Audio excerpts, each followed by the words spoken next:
Welcome to this month's Leaders Briefing, where we give you a flavour of the headlines from across West London, a mix of COVID-19 economic response, and some good news stories. Shortly, we'll hear from my colleagues, Sarah Spiteri and Bill Boller, who'll share updates from Park Royal and the Great West Creatives Enterprise Zone. This year, the summer has not been the relatively subdued season to which we might have been accustomed in the business world of the past. Rather, it's been a summer of strategy, planning and action. Given the government's furlough scheme is gradually coming to an end, we know we must be ready with our partners to support business leaders and the wider community from the economic and social fallout later this autumn. How is all the response coordinated? Well, to give you just a flavour, the West London Alliance has set up a recovery task force to pull the economic levers that West London needs to turbocharge our recovery.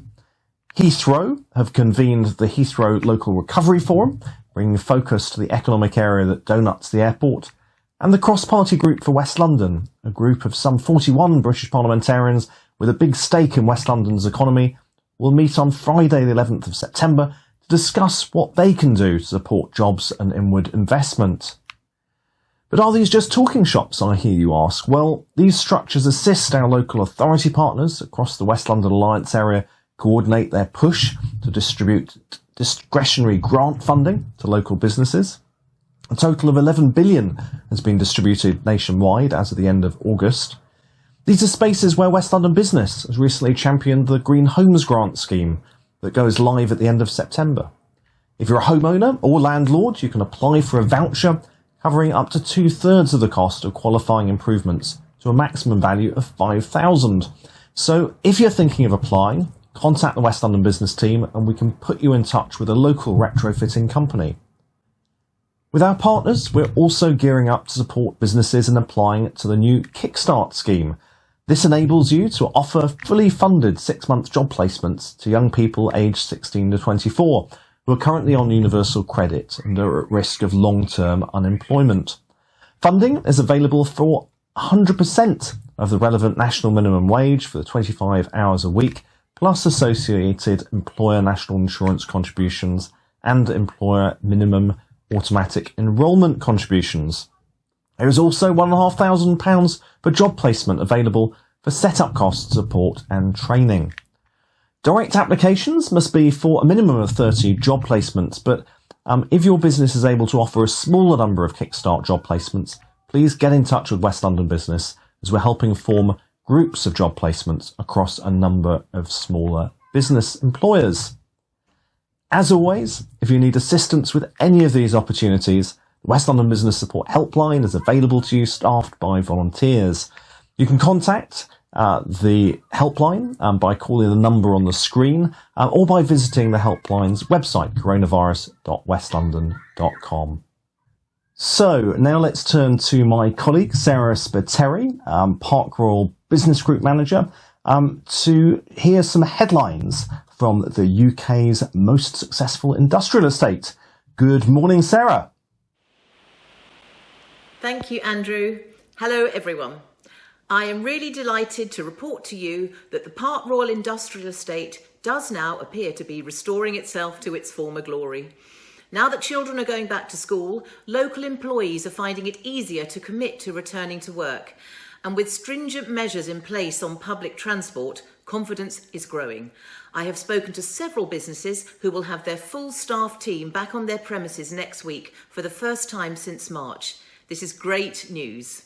And talking of March, you may remember that back then we were poised to launch the new Park Royal Employee Reward Card, kindly supported by SEGRO and the OPDC. Nearly 1,000 key fobs have been circulated to local employees, along with window stickers for participating businesses. And then unfortunately, we went into lockdown and we had to put things on hold. Well, it's with great pleasure that I can now tell you we are relaunching on the 9th of September and it is all systems go.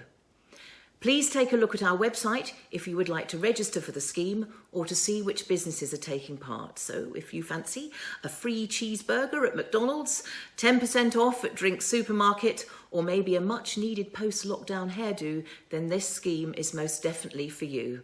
Cardholders just need to present their key fob made from biodegradable Teslin, and here it is, there you go, at the time of purchase, to get their discount. There are some online offers too, so check out our website for the full list. This initiative is a fantastic way to bring some 1,800 businesses and 40,000 employees together and support a circular economy on the estate. I do urge you to support those businesses taking part and register for a free card yourself along with your Park Royal colleagues. It's so important to feel part of a community, and this card will help to create a safer, greener and friendlier Park Royal. Do sign up today. You will be in excellent company. Other exciting news about Park Royal, such as the carbon audit tool and the forthcoming skills hub, will have to wait until next time. And lastly, I do hope to see you all at the Park Royal Business Group Infrastructure Summit on the 17th of September. It's free to attend. See you there, I hope. Back to Andrew. Thank you very much for that update, Sarah.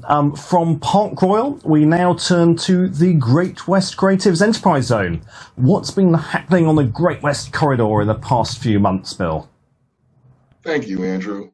Plenty going on in the creative industries in West London.